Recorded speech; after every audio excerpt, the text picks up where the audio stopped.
والسابقون الأولون من المهاجرين والأنصار والذين اتبعوهم بإحسان رضي الله عنهم ورضوا عنه.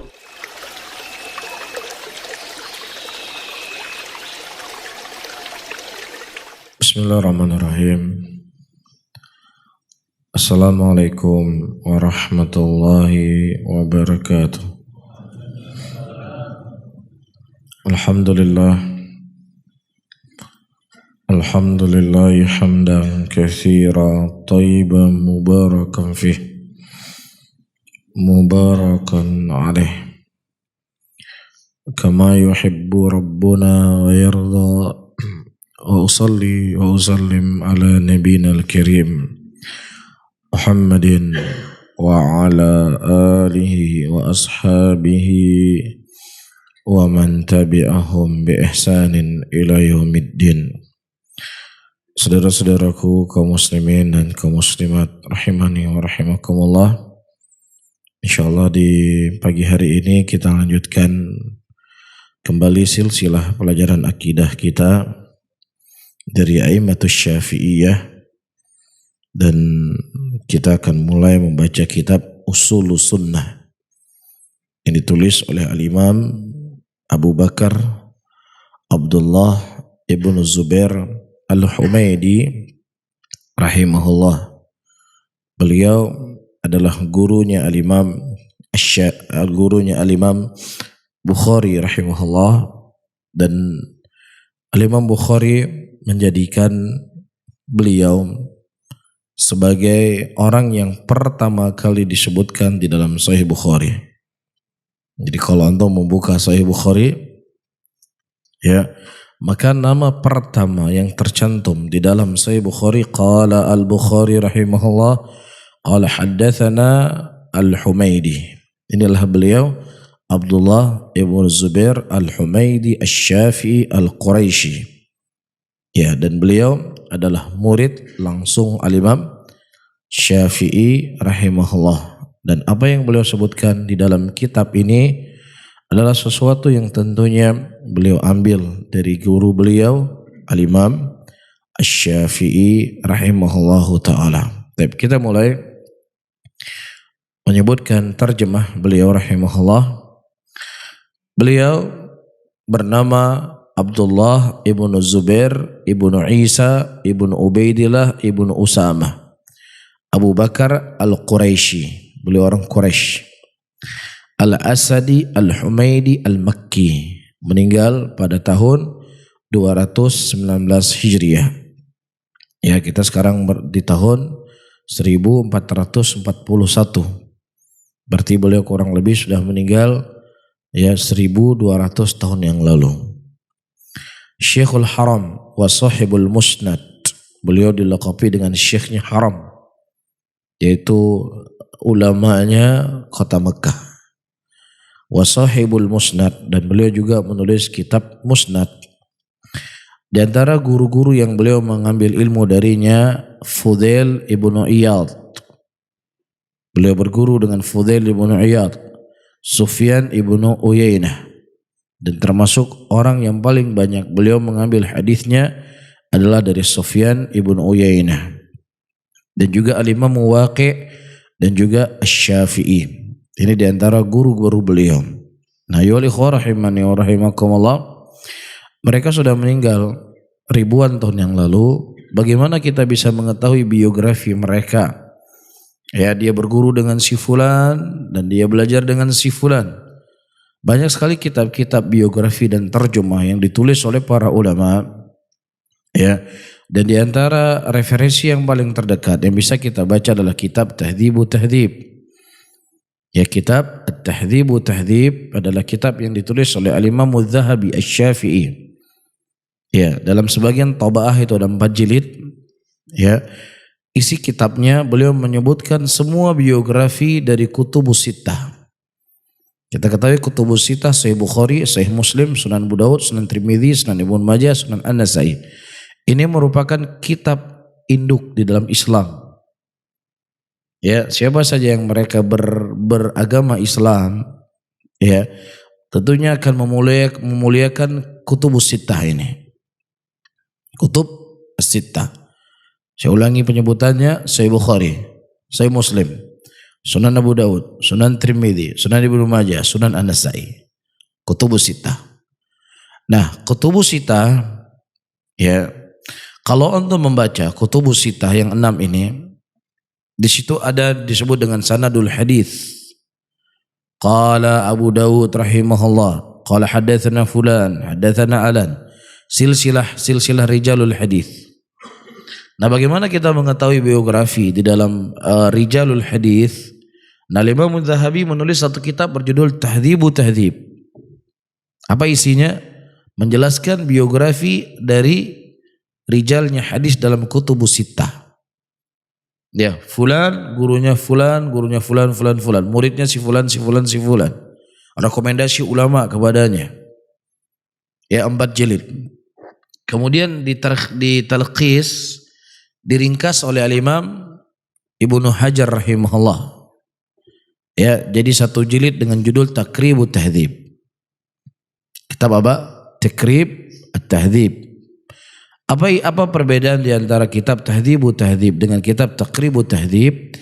Kalau kitab Tahdzibu Tahdzib kitab induk yang beliau menyebutkan tentang rekomendasi atau ada cercaan dari sebagian ulama kepada seorang rawi. Nah, itu semuanya dihapus oleh al-Imam Al-Hafidz Ibnu Hajar rahimahullah. Beliau hanya menulis nama, tanggal lahir, kunyahnya, ya, dikeluarkan oleh siapa? Bukhari dan Muslim, Abu Daud dan Tirmidzi dan Ibnu Majah. Dan beliau mengomentari sedikit keadaan dia, thiqah, saduq dan seterusnya. Jelas ya? Ini salah satu buku biografi. Dan kita juga bisa mengenal para imam, para ulama yang meriwayatkan hadis dalam kitab As-Siyar Alamin Nubala miliknya al-Imam Az-Zahabi rahimahullah. Ya, dan juga bisa membaca kitab Bidayah wa Nihayah miliknya Ibnu Katsir rahimahullah. Ya, dan juga kita bisa membaca kitab Al-Jarh wa Ta'dil miliknya Ibnu Abi Hatim. Ini merupakan kitab-kitab bukan 1 jilid. Kitabnya itu berjilid-jilid. Nah, kalau di kalangan para ulama ahli hadis di zaman dahulu, ya, mereka harus mengeluarkan sekian banyak uang untuk mendatangi dari satu syekh ke syekh yang lainnya untuk mendengar hadis. Makanya al-Imam Asy-Syu'bah rahimahullah, beliau berkata, man talabal hadis ya aflas. Barang siapa yang seseorang ingin mencari hadis, dia akan bangkrut dunianya. Karena dia harus berpergian dari satu tempat ke tempat yang lainnya. Iya. Nah, di zaman sekarang, ayo rahimani wa rahimakumullah, ya, apa yang disebutkan oleh Imam Syu'bah itu juga akan berlaku. Man talabal hadis faqad aflas. Barang siapa yang seseorang yang belajar ilmu hadis, dia akan bangkrut. Kenapa? Karena dia harus memiliki referensi yang sangat banyak untuk mengenal hadis. Jadi seseorang ketika ingin mendalami hadis Rasulullah sallallahu alaihi wasallam, ya, minimal dia harus punya kitab kutubus sittah. Sahih Bukhari, Sahih Muslim, Sunan Abu Daud, Sunan Tirmidzi, Sunan Ibnu Majah, Sunan An-Nasa'i. Kemudian dia harus ditambah dengan kitab Musnad Imam Ahmad rahimahullah. Iya, dan juga ditambah dengan kitab Muwatta Imam Malik. Ini 8 kitab itu wajib ada. Iya. Nah, kitab Musnad Imam Ahmad rahimahullah itu ditahqiq oleh Ahmad Syakir. Ya, ada 50 jilid. Kitab Imam Ahmad rahimahullah.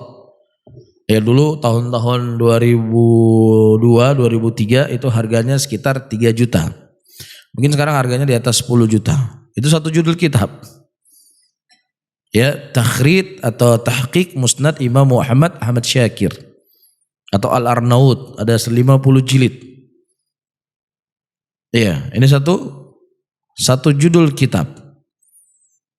Iya, supaya kita mengetahui dari makna hadis dan juga mengetahui daripada matanul hadis. Iya, kemudian di Sahih Bukhari mungkin kita cukup punya kitab Al-Hafidz Ibnu Hajar, Fathul Bari. Ya, itu mungkin kita harus mengeluarkan uang sekitar 5 juta, 7 juta. 1 judul kitab. Iya, ini baru syarahnya saja, Nah, seorang penuntut ilmu hadis Dia tidak hanya harus punya syarah, dia harus memiliki kitab yang saya sebutkan tadi. Ya, rijalul hadis, dia harus beli Bidayah wa Nihayah. Berapa Bidayah wa Nihayah? Di atas 5 juta. Tahdhibu Tahdhib juga mungkin di atas itu. Ya, membeli kitab apa lagi? Kitab Al-Jarh wa Ta'dil miliknya Ibnu Abi Hatim. Ya, belum lagi dia masuk ke rijal, beli Ilalul Hadis Syaukani, itu mungkin harganya juga di atas puluhan juta. Dengan tema yang bagus. Ini baru beberapa judul kitab, kita sudah harus menghabiskan uang 40 juta. Ya, saya hanya menyebutkan beberapa jenis kitab. Ya, makanya man talabal hadis faqad aflas. Barang siapa yang seseorang mempelajari ilmu hadis, dia akan bangkrut. Faham ya? Jadi kalau kita mendalami ilmu, ayo rahimani wa rahimakumullah, mungkin uang yang temunya habis di rekening. Untuk mengkoleksi kitab-kitab itu hanya kitab hadis saja. Ya, dan saya pernah menceritakan kepada antum bagaimana hadis Rasulullah SAW dikhidmat. Bahkan ada seorang kafir berkebangsaan Perancis menulis kitab 11 jilid. Ya, Mu'jamul Fahras judul kitabnya. Mu'jam Fahras, ditulis oleh seorang Nasrani berkebangsaan Perancis dan mati di atas kekafiran. Dia memang gak Islam. Apa tugas dia di dalam menulis kitab hadis Mu'jamul Fahras? Mungkin di zaman sekarang ada Syekh Google jadi mudah. Ya, antum tahu satu lafaz dari hadis, antum searching akan keluar. Nah, di zaman nggak ada Syekh Google, gimana kita mau cari hadis? Kalau seandainya disebutkan hadisnya dari Abu Hurairah, mudah kita buka Musnad Abu Hurairah, buka Musnad Imam Ahmad. Ya, apa perbedaannya sedikit ya? Perbedaan Kitabul Musnad, Kitabus Sunan dan Kitab Sahih. Sejarah penulisan kitab hadis supaya antum paham sedikit. Al-Imam Malik rahimahullah termasuk dari orang yang pertama menulis hadis. Apa isi kitab Muwatta Imam Malik? Beliau mengumpulkan semua hafalan beliau, semua maklumat Al-Imam Malik rahimahullah di dalam Muwatta Imam Malik. Ditulis hadis dari Abu Hurairah, dari Abu Bakar dan seterusnya. Kemudian datang Imam Ahmad rahimahullah. Beliau menulis Musnad. Ya, jamaknya Masanid. Dan tidak hanya Imam Ahmad yang menulis kitab Musnad, ya, Al-Imam Imam Abdullah ibn Zubair Al-Quraisy Al-Humaidi juga punya kitab Musnad. Apa bedanya kitab Musnad dengan kitab Muwatta? Kalau kitab Musnad disusun berdasarkan nama sahabat. Iya, hadis Abu Bakar As-Siddiq dikumpulkan dalam Musnad Abu Bakar. Hadis Aisyah dikumpulkan dalam Musnad Aisyah. Hadis Abdullah ibn Umar disusun dalam kitab Musnad Ibnu Umar. Jadi kita tinggal membuka nama-nama hadis tersebut. Iya. Kemudian datang Sahibus Sunan. Datang Imam Bukhari, Imam Muslim, Sunan Abu Daud, At-Tirmidzi, Ibnu Majah, An-Nasai. Dan yang ajibnya ya ikhwah, 6 dari imam kitab induk Islam ini tidak ada satupun orang Arab. Bukhari bukan orang Arab, dia orang Bukhara, Uzbekistan. Ya, begitu juga Imam Muslim bukan orang Arab. Beliau juga dari daerah Uzbekistan. Begitu juga Abu Daud, At-Tirmidzi, An-Nasai, tidak ada satupun orang Arab. Mafhum ya? Nah, apa isi Kitabus Sunan? Kitabus Sunan ayyuhal ikhwah itu sudah lebih tertib lagi. Ditulis berdasarkan abwab. Ya, misalnya untuk membuka Sahih Bukhari Kitabul Iman, Kitabus Salah, Kitabul Hajj, Kitabuz Zakah. Jadi dituliskan berdasarkan bab. Nah, dalam Kitabul Iman nanti ada bab imanu yazidu wa yanqus. Ditulis semua hadis-hadisnya. Apakah hadis dari Abu Hurairah, apakah dari Aisyah, apakah dari Ibnu Umar, yang jelas pembahasan tentang iman. Mafhum? Nanti kita buka tentang salat, Kitabus Salah, bab fadli salatil jamaah, bab keutamaan salat jamaah. Dimasukkan semua hadis-hadis tentang keutamaan salat jamaah, apakah dari Aisyah, apakah dari Abu Hurairah, apakah dari Ibnu Umar. Jadi lebih mudah ketika kita membaca hadis, ya di sini disebutkan keutamaan salat berjamaah. Nah, bagaimana cara kita mencarinya? Nah, hadis ini kalau seandainya ada nama sahabatnya, kita buka di Musnad siapa? Abu Hurairah, buka di Musnad Abu Hurairah. Iya. Nah, kalau seandainya kita ingin membuka kitabus sunan, kita buka kitabus salat, kemudian kita lihat bab fadlul Jum'ah, pasti kita akan dapat insyaallah. Mafhum? Iya. Nah, kemudian datang ulama setelahnya. Ya, datang ulama di zaman Al-Imam Nawawi. Ya, kemudian di zaman Al-Maqdisi. Apa tugasnya mereka? Mereka mengeluarkan lagi hadis-hadis yang ada di Kutubus Sittah yang khusus pembahasan masalah raqaiq, khusus pembahasan masalah akhlak, masalah hati. Datang Al-Imam Nawawi menulis kitab Riyadhus Shalihin. Jadi kalau kita ingin mencari kitab tentang akhlak, tentang adab dan lain sebagainya, buka Riyadhus Shalihin. Mafhum? Jelas? Kemudian Al-Imam Al-Maqdisi rahimahullah ya menulis kitab Umdatul Ahkam. Dengan kurang lebih di situ ada 400 hadis Rasulullah sallallahu alaihi wasallam yang disepakati oleh Bukhari dan Muslim. Apa isi kitabnya? Beliau khusus membahas di dalam kitab fikih, kitabul taharah, kitabul salat, kitabul zakat, kitabul hajj, kitabul jihad, kitabul mawarith dan seterusnya. Dari mana beliau mengambil hadisnya? Diambilnya dari Sahih Bukhari dan Muslim. Jadi khusus masalah apa? Fikih. Iya, kemudian begitu juga Al-Hafidz Ibnu Hajar menulis kitab apa? Bulughul Maram. Ada 2000 hadis. Ya, dan Syekh bin Baz rahimahullah menyebutkan, ayyuhal rahimani wa rahimakumullah, seseorang yang dikatakan talabul ilm, seseorang standar penuntut ilmu kata Syekh bin Baz minimal menghafal Bulughul Maram. Berapa ribu hadis? 2000 hadis. Ya, nah di antara kita semua yang hadir di sini, ayyuhal rahimani wa rahimakumullah, kalau mengikuti standarnya Syekh bin Baz, kita belum dianggap sebagai talabul ilm. Karena talabul ilm minimal menghafal apa? Kitab Bulughul Maram miliknya Hafidz Ibnu Hajar. Apa isi kitabnya? Juga tentang fikih. Sama seperti kitab Umdatul Ahkam, cuman bedanya Bulughul Maram tidak mensyaratkan Sahih Bukhari, tidak mensyaratkan apa yang di Bukhari dan apa yang ada di Muslim. Mafhum ya?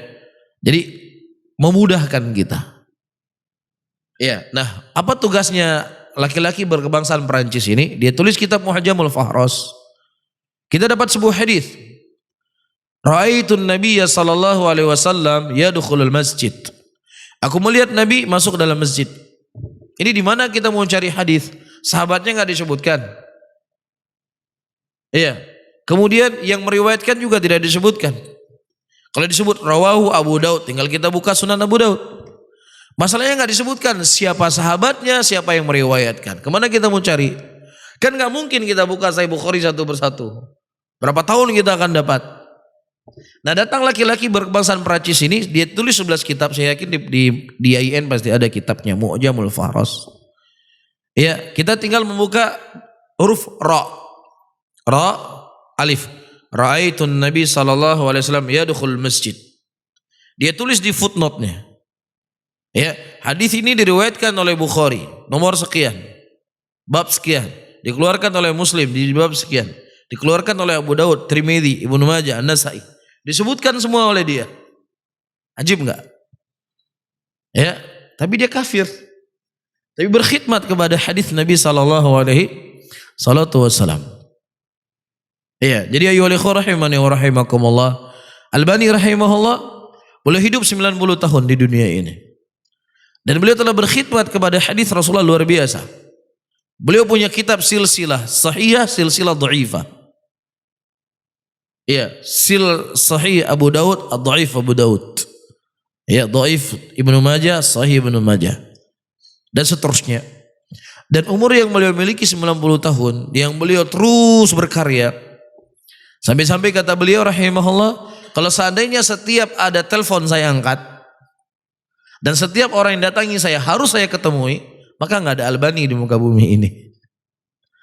Tetapi bersama dengan itu, khidmat kepada hadis Rasulullah sallallahu alaihi wasallam belum selesai.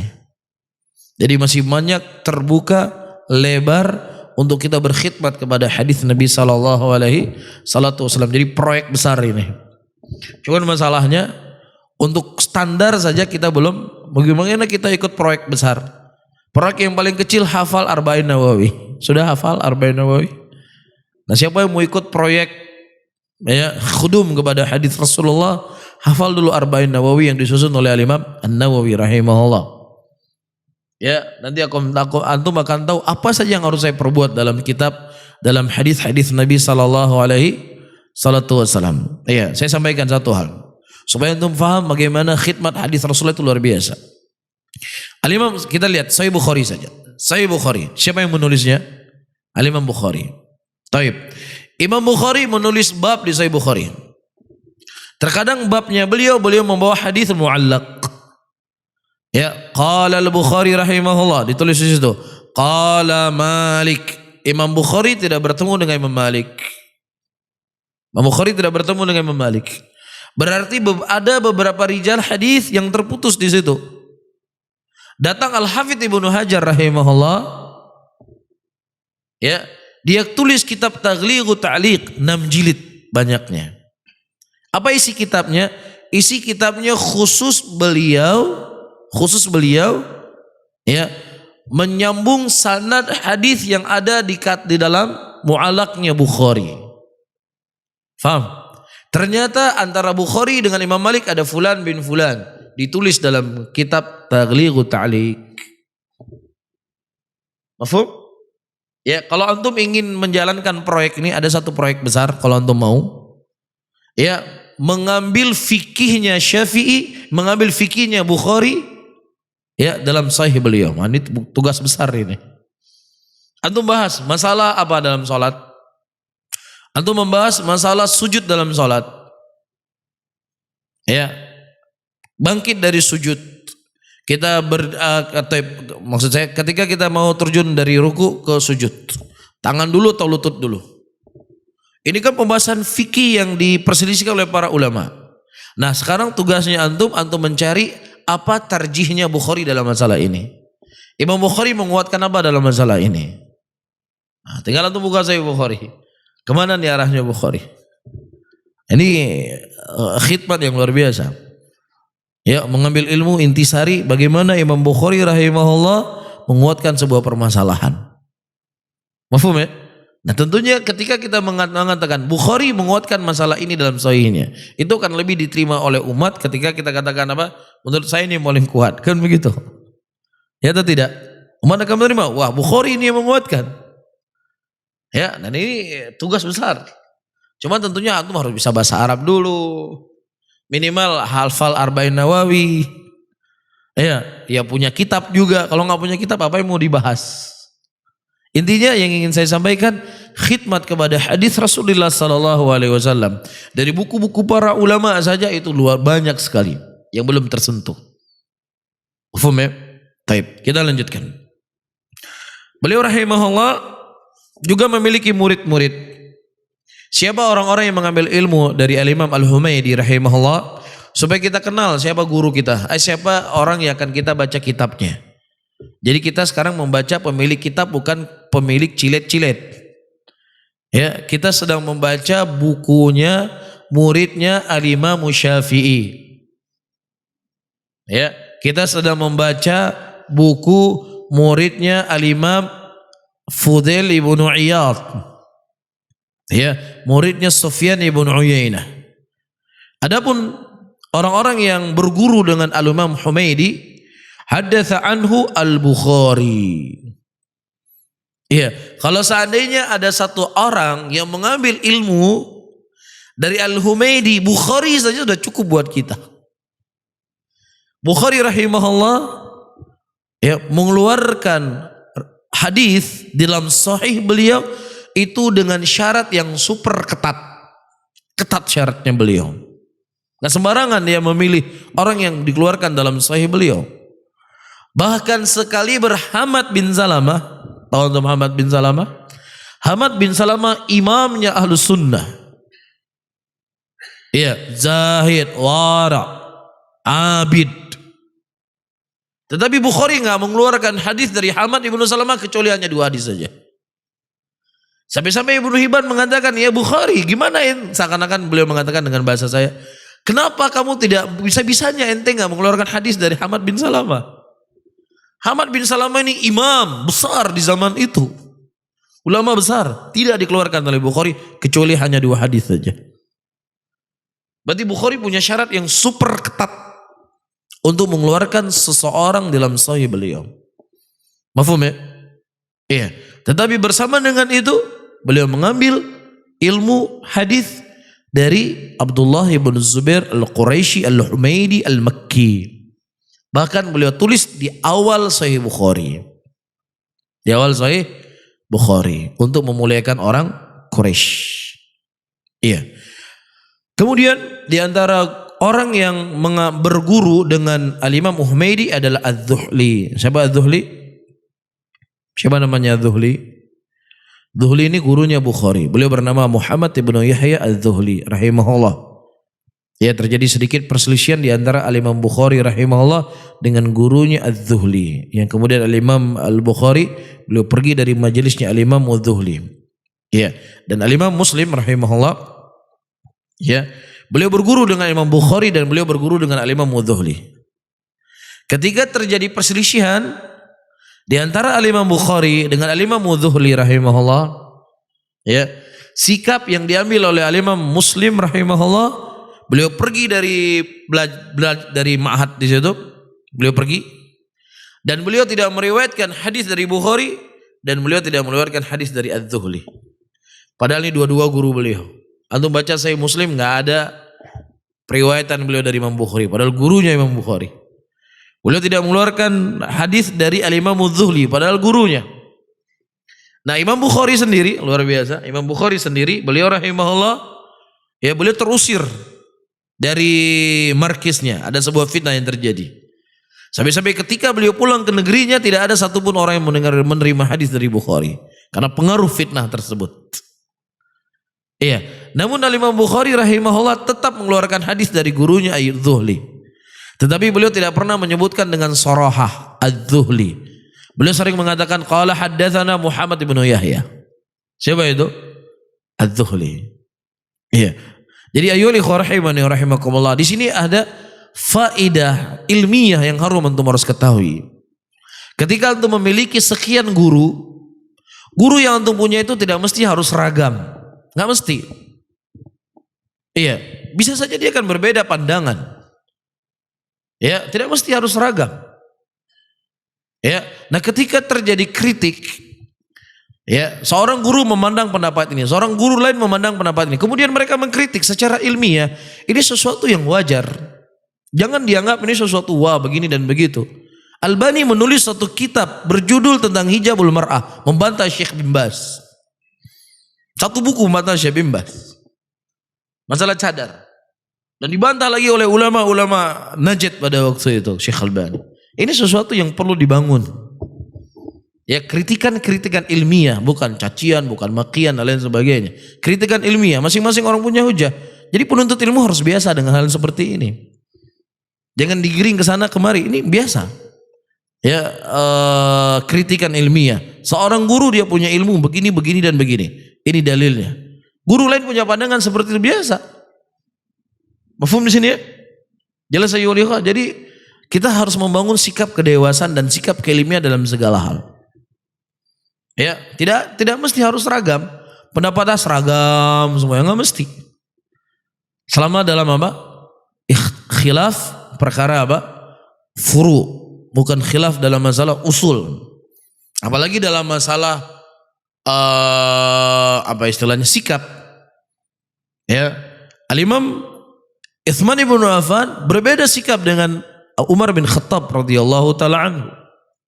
Perbedaan sikap, perbedaan dalam mengambil kebijakan akan berbeda. Abu Bakar As-Siddiq berbeda dengan siapa? Umar bin Khattab radhiyallahu taala anhu. Umar bin Khattab di zaman beliau menjadi khalifah, beliau memutuskan sesuatu dengan sikap yang tegas. Utsman bin Affan mengulur-ngulur sedikit, melihat kondisi dan keadaan. Jadi tidak mesti harus seragam. Yang harus seragam itu adalah manhaj, aqidah, usul. Tidak boleh berbeda. Tapi di dalam masalah pandangan furu'iyah, ya, A mengatakan demikian, B mengatakan demikian, B mengkritik si A mengkritik si B, hal yang wajar. Mafhum di sini? Jelas ya? Jadi jangan difahami yang macam-macam. Oh, ini berpecah belah. Apanya mau berpecah belah? Ini justru kita ingin membangun supaya tidak ada taklid. Tidak apa? Tidak taklid antara satu dengan yang lainnya. Ya, dia silahkan beragama, berkeyakinan, berargumentasi dengan apa yang diketahui. Yang penting dia pertanggungjawabkan nanti di hadapan Allah. Udah selesai. Mafhum ya? Jelas ya ikhwah? Nih, hal yang seperti ini harus dihidupkan. Supaya semakin menambah kecerdasan kita dan wawasan kita. 6. Kemudian saya baca sedikit lagi. Di antara murid beliau rahimahullah adalah Abu Zur'ah, Abu Hatim, Ar-Razian, Abu Bakar Muhammad ibnu Idris Al-Makki. Waraqahu wa khalqun siwahum, sana ulama. Adapun pujian ulama rahimahullah kepada beliau disebutkan oleh Imam Ahmad rahimahullah, Al-Humaidi indana imamun. Humaidi pemilik kitab yang sedang kita baca ini, beliau adalah imam. Siapa yang mau rekomendasi? Imam Ahmad rahimahullah.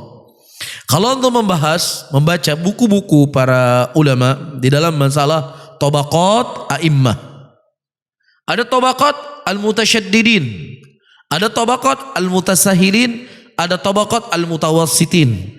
Apa maksudnya? Ada di antara ulama yang mereka memiliki sikap tasyaddud. Iya, di antaranya Al-Imam Syu'bah. Misalnya dia melewati seorang rawi hadis, terdengar suara musik di rumahnya, langsung tidak diterima riwayatnya, tolak. Iya. Dia dapatkan seorang imam rawi hadis masuk dalam masjid pakai kaki kiri, langsung ditolak hadisnya, nggak diterima. Mutasyaddid, keras di dalam apa? Menyikapi orang-orang yang akan diambil hadisnya. Paham di sini? Ini tabaqah al-mutasyaddidin. Ya, ada tabaqah al-mutasahilin, bergambang-gambangan. Ya, pokoknya muslim udah selesai ambil. Dia seorang muslim, udah, dia thiqah, ambil ilmunya, ambil hadisnya. Faham? Di antara tabaqah ini adalah Ibnu Hibban rahimahullah. Makanya para ulama mengatakan kalau seandainya Ibnu Hibban mentautsik seorang imam, seorang rawi, jangan langsung diterima karena beliau mutasahilin. Mafhum?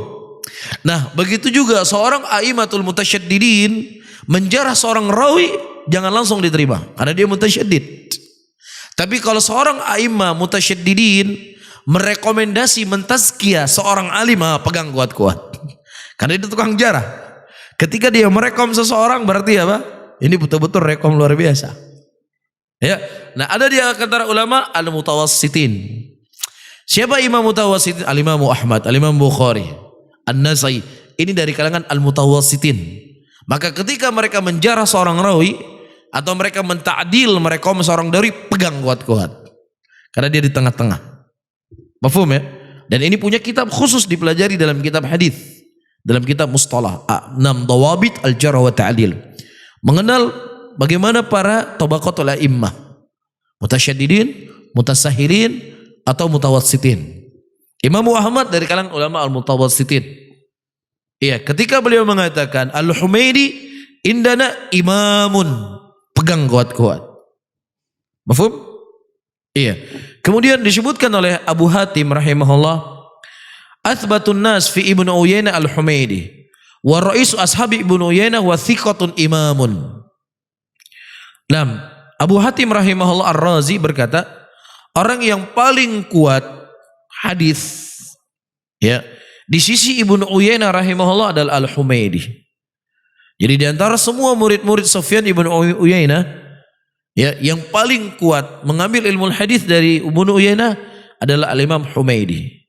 Wa huwa ra'isu ashabil Ibnu Uyainah, dan dia adalah pemimpin ashab Ibnu Uyainah. Jadi di antara semua murid Ibnu Uyainah, beliau yang paling kokoh. Mafhum ya? Baik. Dan beliau dilakopi oleh Abu Hatim thiqatul imamun. Dia thiqah dan imam. Tidak perlu diragukan kesahihannya beliau di dalam akidah atau dalam hadis. Kemudian disebutkan oleh Yaqub Al-Fasawi, hadatsana Humaidi wa ma laqaitu an sahlil Islam wa ahli minhu Aku tidak pernah bertemu dengan seseorang yang paling mencintai Islam, yang paling mencintai muslimin lebih daripada Humaidi. 6. Dan juga disebutkan oleh Muhammad ibnu Ishaq al-Marwazi, sami'tu Ishaq ibnu Rahawayh yaqul, a'immah fi zamanina asy-Syafi'i wal Humaidi wa Abu Ubaid. Ya, siapa itu Ishaq ibnu Rahawayh? Ishaq ibnu Rahawayh adalah gurunya Imam Bukhari, gurunya Imam Muslim. Ketika antum membaca Sahih Bukhari dan Sahih Muslim, antum sering akan mendapatkan qala haddatsana Ishaq ibnu Rahawayh.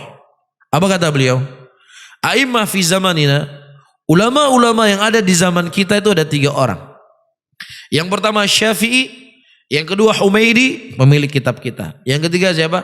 Abu Ubaid rahimahullah. Paham ya? Padahal di zaman itu banyak imam-imam besar. Tetapi Al-Imam Humaidi termasuk dari deretan ulama-ulama besar di zaman itu. Siapa yang merekomnya? Yang merekom bukan orang cilet-cilet. Yang merekom Muhammad ibnu Ishaq ibnu Rahawayh, gurunya Imam Bukhari.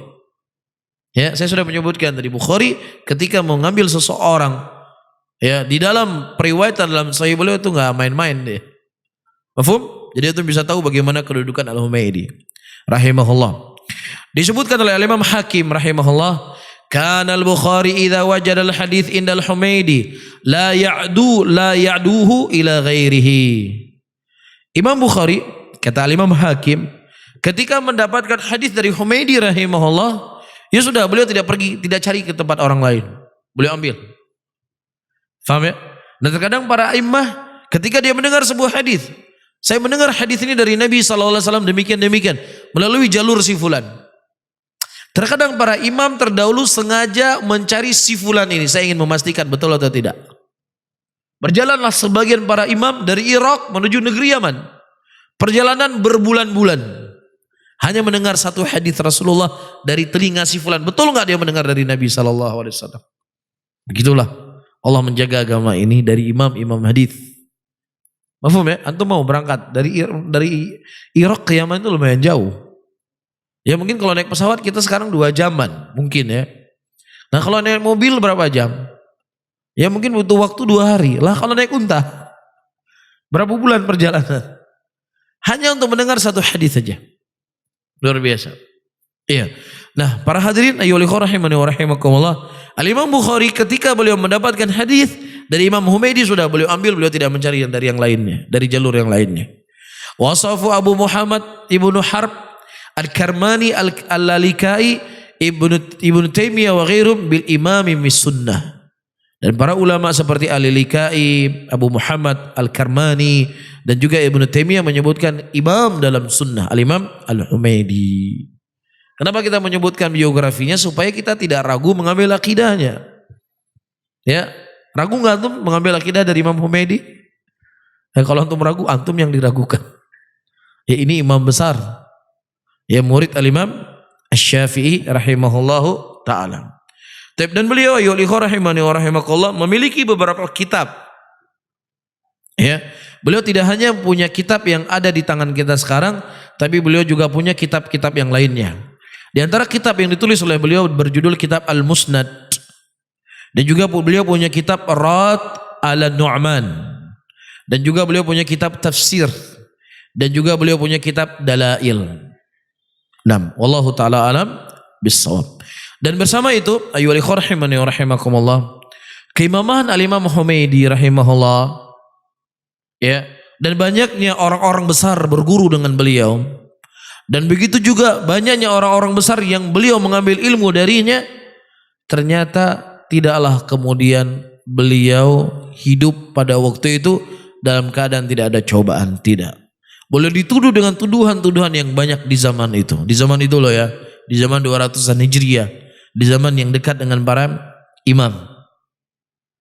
Ya, dan subhanallah, ya, saya dapat satu kitab ditulis oleh seorang syekh dari Kuwait, ya. Judul kitabnya kurang lebih imam-imam, ulama-ulama yang mendapatkan ujian di dalam mereka menyebarkan akidahnya. Ada beberapa ratusan ulama ditulis di situ. Ya, dia baca buku-buku sejarah. Imam Syafi'i, Imam Malik, Imam Ahmad, bagaimana besarnya ujian ketika mereka menyebarkan sunnah. Di zaman itu loh ya. Di zaman 200-an Hijriah. Apalagi di zaman 1400-an kan begitu. Iya. Nah ternyata Imam Humaidi ini muridnya Imam Syafi'i di zaman itu ternyata beliau dituduh dengan tuduhan-tuduhan. Di antaranya disebutkan ya, ja fi muqaddimah muhaqqiq musnad li musannif min kalami Syekh Habib Ar-Rahman al-'azma man nassuhu. Hadza wa lam ajid ma yanqim alaihi illa ma yuhka min syiddati ala fuqaha al-Iraq wa itlaq lisani fihim thumma qala. Saya tidak mendapatkan sesuatu kritikan beliau rahimahullah dari kepada beliau rahimahullah kecuali apa yang dihikayatkan kerasnya beliau kepada para fuqaha Iraq dan kerasnya lisan beliau kepada mereka. Fuqaha dari Irak. Thumma qala walladzi la yumkin ayyuktam anna man taha ilaina min syama'ilihi wa sirati bi tariqi ruwab yanim an qawni la yamlik nafsu idza ghadab wa in jabahahu ahadun bima la yardahu akhda fi kalam afhash firat alaih thumma istashhada ala dhalik biqawli faqad dhakara subki annahu tanazu ibnu Abdul Hakam wal Buwaiti fi majlis Syafi'i faqala Buwaiti ana ahaqqu bihi minka wa qala akhar kadhalik faja'u Humaydi wa kana tilkal ayam bi Misr faqala qala Syafi'i laysa ahadun ahaqqu bi majlisi min Yusuf al Buwaiti wa laysa ahadun min ashabi a'lam minhu faqala ibnu Abdul Hakam kadhabta faqala lahu Humaydi kadhabta anta wa abuka wa ummuka. Thumma alaqa biqaulihi fa fi hadha ma yadulluka ala annahu kana qasi alisan afallahu anhu wa ghafara lah. Subhanallah. Ayyuhal ikhwah rahimani wa rahimakumullah. Dari sekian banyaknya syama'il, keutamaan-keutamaan yang dimiliki oleh Imam Humaidi rahimahullah, namun beliau dihikayatkan kalau seandainya beliau marah, beliau tidak sanggup menahan dirinya. Ya, saya punya guru dulu di Yaman. Ya. Beliau katakan jangan cerita sama saya macam-macam. Karena kalau kalian cerita sama saya macam-macam, saya nggak sanggup tahan kemarahan saya. Jadi antum harus pinter-pinter jeli. Punya teman, punya sahabat, punya guru. Kalau seandainya kita cerita sesuatu sama dia, ngegas dia nantinya. Nggak tahan dia. Antum harus pinter-pinter. Jangan menjadi pengadu domba nantinya. Mafhum ya? Nah beliau rahimahullah memiliki sifat seperti ini. Ketika beliau marah nggak sanggup menahan diri. Wa in jabahahu ahadun ma la yardahu akhdha fil kalam. Nah kalau seandainya beliau melihat seseorang yang beliau enggak suka, beliau langsung bantah. Beliau langsung mengeluarkan kalimat-kalimat keras. Rahimahullah. Ya, sampai-sampai pernah terjadi ayyuhal ikhwah rahimani wa rahimakumullah. Perselisihan di antara murid-murid Imam Syafi'i rahimahullah. Murid-murid Imam Syafi'i, beliau termasuk daripada murid Imam Syafi'i. Syafi'i berkata, laisa adun haqqu bi majlisi min Yusuf al-Buwaiti. Tidak ada orang yang lebih berhak di majelisku dibandingkan Buwaiti. Dan tidak ada orang yang lebih pintar dari antara murid-muridku lebih pintar dari Buwaiti. Kita sudah bahas Buwaiti ya di awal kitab Syarh Sunnah lil Muzani. Ya, beliau diikat dibawa dari negerinya ke Irak. Apa kata beliau? Dengan aku diikat dengan besi dan mati lebih kucintai supaya orang tahu ada orang yang mati membela akidahnya. Ini beliau ini sedang kita bahas. Ya. Faqala Ibnu Al-Hakam kadzabta. Nah, Humaidi rahimahullah beliau membawa riwayat ini dari Imam Syafi'i. Kemudian datang orang kadzabta, engkau dusta. Ya, engkau dusta. Enggak mungkin Syafi'i mengatakan demikian. Apa kata Imam Humaidi? Kadzabta anta wa abuka wa ummuka. Ente pendusta, bapak ente, ibu ente semua pendusta. Mafhum ya? Satu kalimat dikeluarkan ke beliau, 3 kalimat dibalas oleh beliau rahimahullahu ta'ala. Mafhum ya ikhwan? Nah, kemudian disebutkan, kemudian dita'liq, fa fi hadza ma yadulluka ala annahu kana qasil lisan afallahu anhu wa ghafara lah. Kemudian beliau menyebutkan dan ini merupakan di antara dalil bahwasanya beliau rahimahullah itu apa? Agak kencang. Ya, lisannya semoga Allah mengampuni dan beliau rahimahullah. Namun ayo ikhwan, ya, begitulah keadaan manusia. Beliau memiliki keutamaan yang luar biasa. Ada satu hal yang memang kondisinya demikian dan demikian, ya tentunya tidak ada manusia yang sempurna. Dan apakah memang demikian kondisi beliau? Insya Allah kita baca ya pandangan ulama yang lainnya tentang beliau. Bisa saja mungkin orang lemah hatinya melihat sesuatu, wah ini keras. Ada orang biasa, standar-standar saja. Maka ini tergantung pandangan manusia terkadang. Mafhum ya? Maka kita akan lihat bagaimana pandangan-pandangan ulama yang lain terhadap tuhmah ini. Karena ada yang membantahnya. Tidak benar kalau beliau adalah orang yang keras dan lain sebagainya. Mafhum ya? Jelas? Kita belum selesai pembahasan nih. Cuman saya ingin sampaikan sama antum. Imam besar seperti ini terkadang ada hal-hal yang dikritik. Biasa kan? Makanya membangun hal kritik untuk kebaikan dan dibangun di atas sunnah laisa min babil isqat, ini sesuatu yang perlu untuk dihidupkan. Mafhum, tentunya memiliki kemampuan ilmu. Jangan kritik yang bukan pada tempatnya. Mafhum, insyaallah kita lanjutkan pada pertemuan yang akan datang. Kita belum selesai di muqaddimah kitab Al-Imam Humaidi, dan kalau bisa antum punya kitab. Ada kitabnya Kapten? Udah. Nanti sudah difotokopi atau aslinya? Oh, nanti kalau mau kitab ya, Allahumma shalli ala Muhammadin wa ala alihi wa ashabihi wa man tabi'ahum bi ihsanin ila yaumiddin. Wassalamualaikum warahmatullahi wabarakatuh.